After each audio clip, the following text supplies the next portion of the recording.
एन्युटीज, present value of एन्युटीज। Annuity को हम define इस तरीके से करते हैं कि annuity is a series of payment made at equal intervals. ये वो पेमेंट्स हैं, सीरीज ऑफ पेमेंट्स हैं जो कि इक्वल इंटरवल्स के ऊपर की जा रही होती हैं। मिसाल के तौर पर हम अपनी इंश्योरेंस फंड्स के अंदर हर महीने कुछ पैसे जमा करवाते हैं। मिसाल के तौर पर हम अपनी पेंशन के लिए पेंशन कंट्रीब्यूशन हर महीने कुछ ना कुछ जमा कराते हैं और हमें उसका फ्यूचर में बेनिफिट मिलता है। या वो भी केस हो सकता है जिसमें बेनिफिट हमें आज मिल जाए। इसका मतलब है आज हमने एक घर खरीद लिया है, आज हमने एक गाड़ी लीज पे एक्वायर कर ली है और उसके अगेंस्ट अब हम पैसे जमा करा रहे हैं, हर महीने उसकी किस्त हम जमा करा रहे हैं। So annuities can be classified by the frequency of payment. आप वीकली पैसे जमा कराते हैं, मंथली जमा कराते हैं, क्वार्टरली या ईयरली जमा कराते हैं।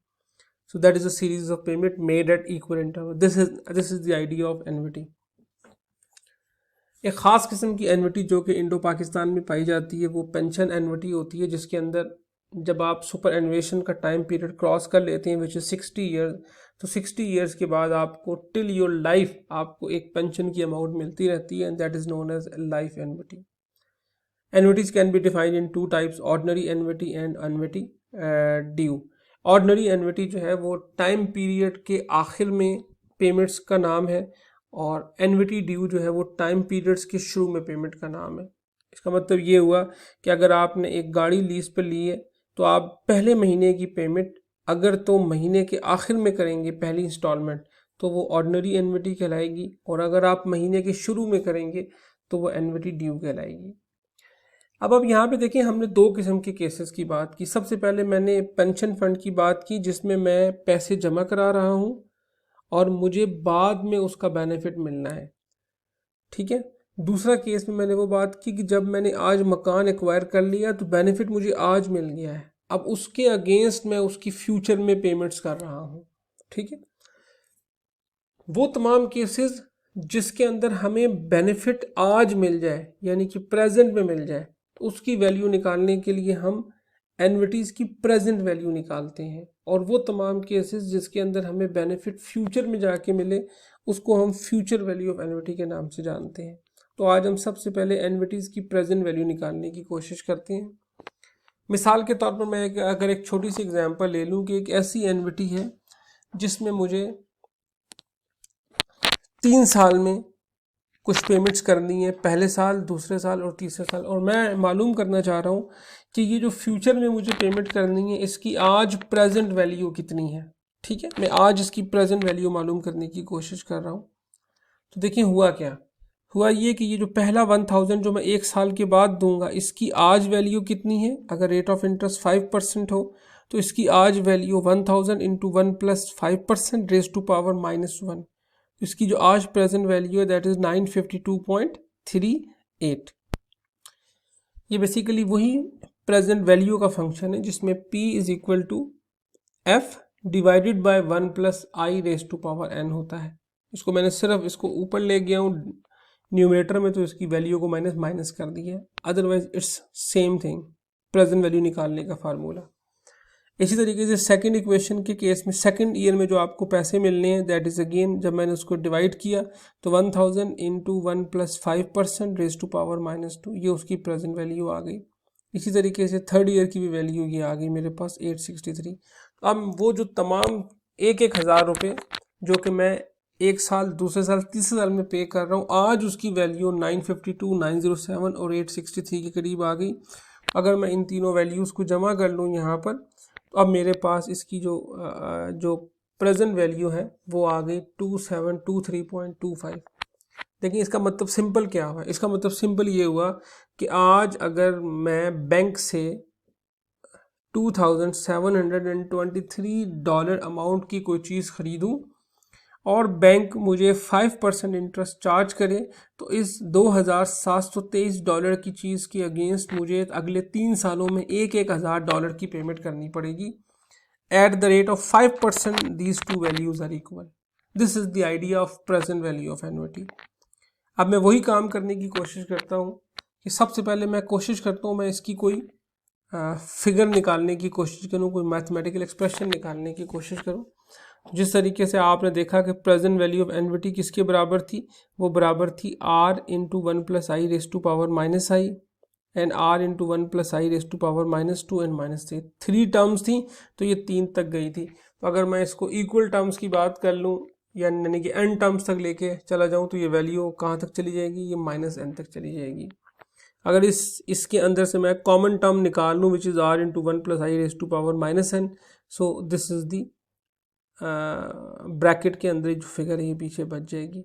आप अगर इस फिगर को गौर करें तो ये फिगर जो है ये अल्टीमेटली वही फिगर है जिसको हम ज्योमेट्रिक सीरीज़ कहते हैं।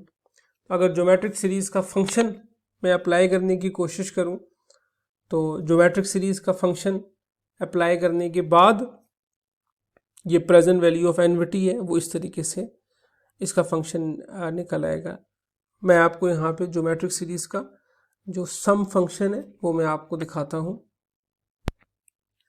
तो ज्योमेट्रिक सीरीज़ का जो फंक्शन है वो अगर आप देखेंगे तो this is the function of geometric series. Geometric series को अगर आपने सम करना हो तो दिस इज़ द फंक्शन जो कि उसको सम करता है। अब यहाँ पे जो a है, a stands for first term, तो यहाँ पर फर्स्ट टर्म जो है वो 1 है, आपके सामने क्लियर है ये, this is first term. r is known as the common term. तो यहाँ पे देखिए कॉमन टर्म बेसिकली क्या है, यहाँ पे कॉमन टर्म वो वाली टर्म है जिससे पिछली टर्म को ज़रब दें तो अगली टर्म आ जाए, which is 1 plus i raise to power -n। 1 plus i raise to power -1 वो टर्म है जिसको जब आपने 1 से मल्टीप्लाई किया तो ये फिगर आ गई, जब आपने इससे मल्टीप्लाई किया तो ये फिगर आ गई, जब आपने इससे मल्टीप्लाई किया तो अगली फिगर आ जाएगी। तो मैंने अगर यहाँ पे इसको इसी तरीके से अप्लाई कर दिया कि ये common figure as it is आ गई एंड ये जो 1 है, a तो 1 है तो इसकी कोई वैल्यू नहीं, आगे 1 minus this is r raise to power -n।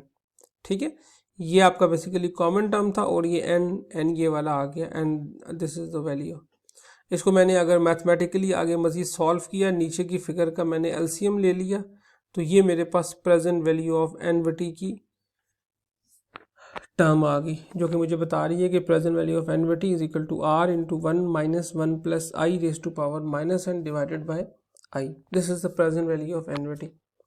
अगर सिमिलर स्टेटस को मैं चेंज करने की कोशिश करूं प्रेजेंट वैल्यू ऑफ एनविटी ड्यू के अंदर, तो जाहिर है ये फिगर सिर्फ किस लिहाज से चेंज होगी, आपको याद होगा टर्म पीरियड के शुरू में स्टार्ट हो जाएगा।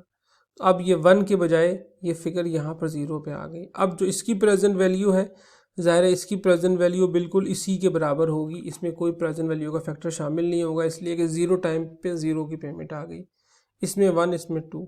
तो मैं अगर इसको यहीं से चलाऊँ तो ये मेरे पास तीनों फिगर्स आ गई और इन तीनों फिगर्स की अपनी अपनी प्रेजेंट वैल्यू इसी तरीके से आ गई। ठीक है, and this is called present value of एनविटी due. तो जब आप प्रेजेंट वैल्यू ऑफ एनविटी ड्यू की मैथमेटिकल एक्सप्रेशन बनाएंगे तो अब सिर्फ फ़र्क क्या आएगा कि प्रेजेंट वैल्यू ऑफ एनविटी के केस में पहला फैक्टर भी डिस्काउंट हो रहा था, लेकिन प्रेजेंट वैल्यू ऑफ एनविटी ड्यू के केस में पहला फैक्टर डिस्काउंट नहीं हो रहा है और ये सिंपल आर के बराबर है। तो जब आप इसको एक्सप्रेशन को आगे बढ़ाते हैं और इसको सम करते हैं तो अब प्रेजेंट वैल्यू ऑफ एनविटी ड्यू की जो फिगर है वो इसके बराबर आ जाती है। और जब आप इसको सॉल्व करते हैं तो आप अगर गौर करेंगे तो आपको नज़र आएगा कि प्रेजेंट वैल्यू ऑफ एनविटी और प्रेजेंट वैल्यू ऑफ एनविटी ड्यू के अंदर जो फ़र्क है वो सिर्फ इस टर्म का फ़र्क है, बाकी इसके अलावा किसी किस्म का फ़र्क आपके पास मौजूद नहीं है। यानी कि मैं अगर यहाँ पे बड़े आराम से इसको इस तरीके से डिफ़ाइन करने की सिचुएशन में आ जाऊँगा कि present value of एनविटी due would ultimately be equal to